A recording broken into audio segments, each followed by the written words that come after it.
Milliken.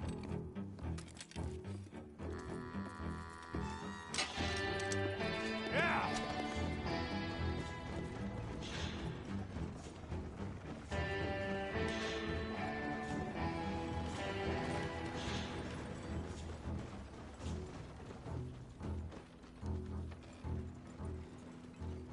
I tell you what, old Jameson is a wretched, sour old bastard, and no mistake. You lot stay calm in there. You aren't saying nothing. Well, you are now. Shut up. You know, my wife has acquired ideas significantly above her station. She's been reading too many goddamn books. Personally, I'm against education. Of women, I mean. And men, I guess. Unnecessary. Doesn't add much to the world. Education.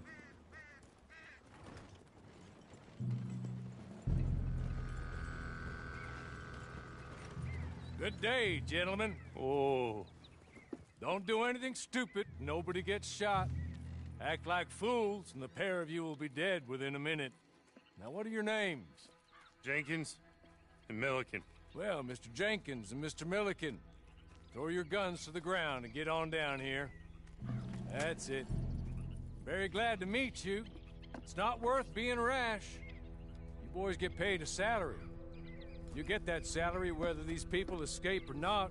Your wives presumably want you alive. Let them out. Now, please. Okay. Okay. You all run away. Aside from you. Try to stay out of trouble. This is a stroke of good fortune for all of you. Use it. Now, Mr. Jenkins and Mr. Milliken, be so kind as to quickly run away before somebody gets shot entirely unnecessarily. Go on, don't look back. Mr. Wendt, I believe it was $50 we agreed on. It was. Here's 50 each. Each? Yes. Now get out of here, both of you. My employer and I appreciate your professionalism. All we did was stand there and look tough. And you did it fantastically well. Good day, gentlemen. Now, sir, how about you pick up these guns and we move out? My mistress is waiting for us.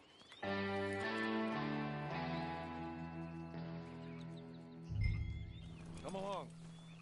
Then you better get on this horse.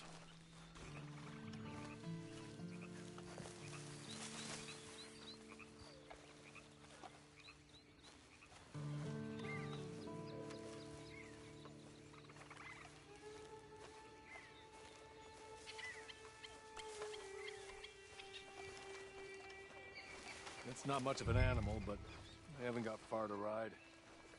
Must be odd being out of those leg irons. Get on the horse when you're ready. Ready? Wonderful. I hope you'll forgive the secrecy.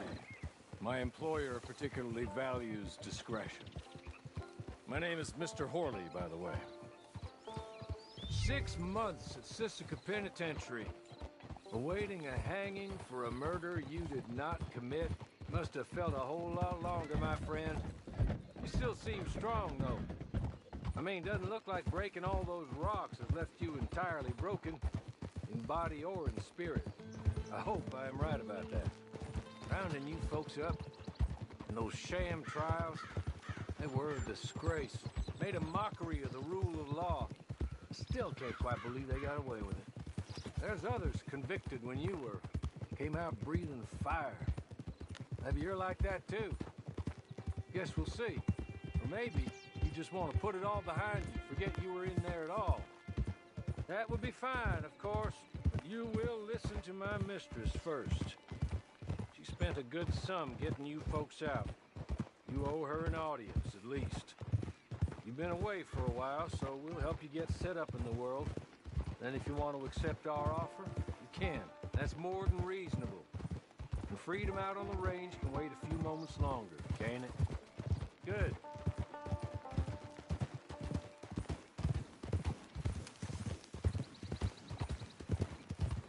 As soon as we're done, you can find your old posse. Or try and start a new one. You'll have money in your pocket to go to the store with. And there'll be chances to make more, if that's what you're after. And chances to raise hell, too, if you feel you're in the need of them. Okay. We haven't got far to go now.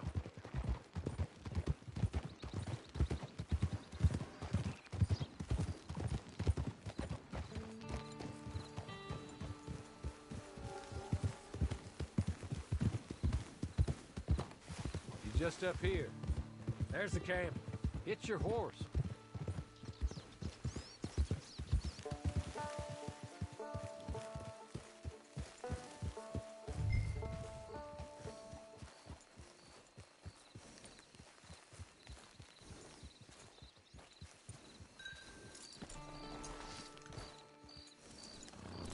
Tie it here. This way. She's anxious to meet you.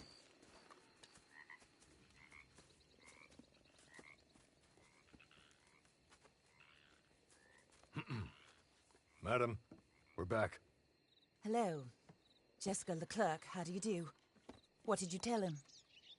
Nothing, as we discussed. Thank you, Hawley.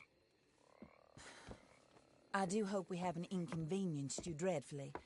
But seeing as you were due to be hanged in a week, I'm sure you don't object too strongly. I know you're innocent. Well, not perhaps exactly innocent, but not guilty of what you were accused. I know you and those who were with you that died were little more than patsies, and that you were set up by one of 3 men or a woman, possibly by all of them. I can't be sure, but that is all I know so far. And one of these people also made Mrs. Leclerc a widow. And I will avenge my husband's death, so help me God. But I will not avenge it upon them who did not cause it, or caused it unwittingly. Anyway, I'm sure this is all a touch confusing and melodramatic. Where are my manners? Hawley, please show our guests to their tent and give them some fresh clothes to put on. Very good, madam. Then serve us both a little refreshment. Certainly, madam. This way.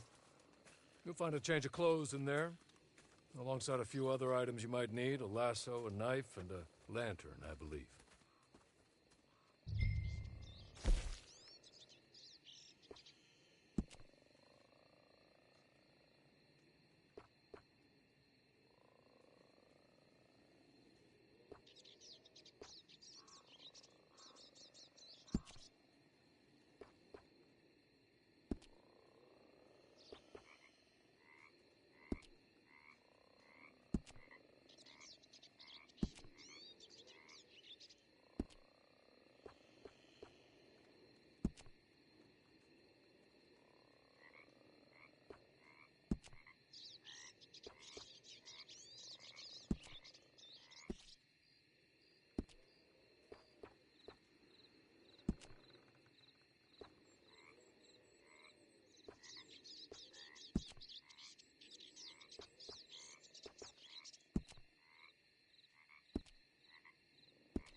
That looks more comfortable. Hawley, Here, madam. you're very good health. I suppose it beats dying, hmm? Mrs. Leclerc's husband was murdered. by one of his business partners. And I intend to find out which one. Or rather, I intend for you to find out. And kill them. You're the only person I could possibly trust to do whatever it takes. Because you and your accomplices, you're the only other victims of their lies still alive. You see, you walked into the town at approximately the same time my husband was shot in the back, but by another gun, firing different bullets to those you possessed when you were arrested. These bullets, this was their mistake. You were rounded up and sentenced to death, all because you came to town and didn't talk too much and seemed like you were nasty. Anyway, here they are, the people who run Blackwater. Mr. Jeremiah Shaw, banker, real estate speculator, and crook. Mr. Amos Lansing, ranch owner, speculator, and crook. Mrs. Grace Lansing, his wife, society patroness, lover of the arts, crook, and my former best friend. Teddy Brown, her disgraced brother, outlaw, wanted man, and still in contact with them.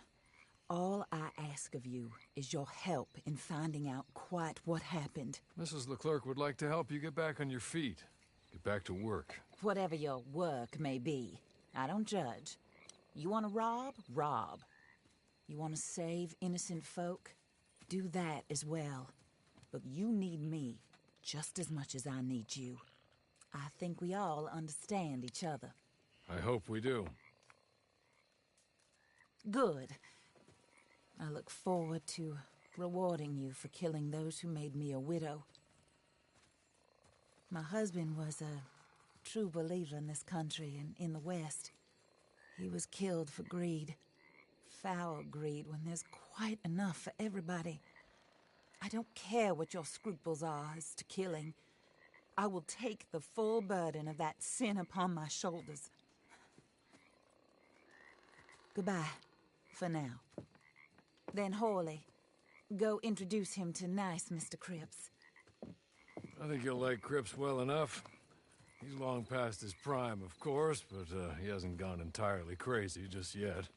And he will help you, better than most of his ilk. Cripps! Get up! Hello, partner. Harley. This is your new boss. Oh, pleased to meet you, partner. J.B. Cripps at your service. We'll pay to get your camp established. Mrs. Leclerc is a generous benefactor. And, where are we headed?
Oh, sir.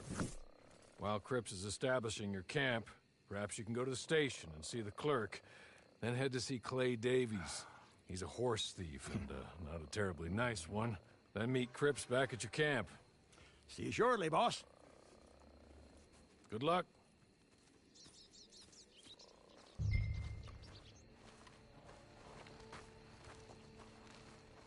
The sooner you do it, the sooner we'll leave you to your own devices.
Hello. You must be Harley's friend. He's one of us. He said you also were a discouraged man. I'm very discouraged. Disappointed Alden, that's me. Anyway, it's a pleasure to make your acquaintance. I find your reticence charming. Real charming. By the way, I heard you might want to earn a little money. Well, some gentlemen have been robbing our stages, and they are not part of the club, if you catch my meaning. If you can make them go away, I'm sure they will have something of interest to you. They're up in Cumberland Forest. See what you can do, okay? Here, by the way, a catalog. The latest issue. Just came into this armpit from a land more civilized. And if all works out, well, my colleagues and I move around these stations as needed. And all of us are very discouraged. We will all help a fellow sufferer with pertinent information. Good afternoon, sir.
take this.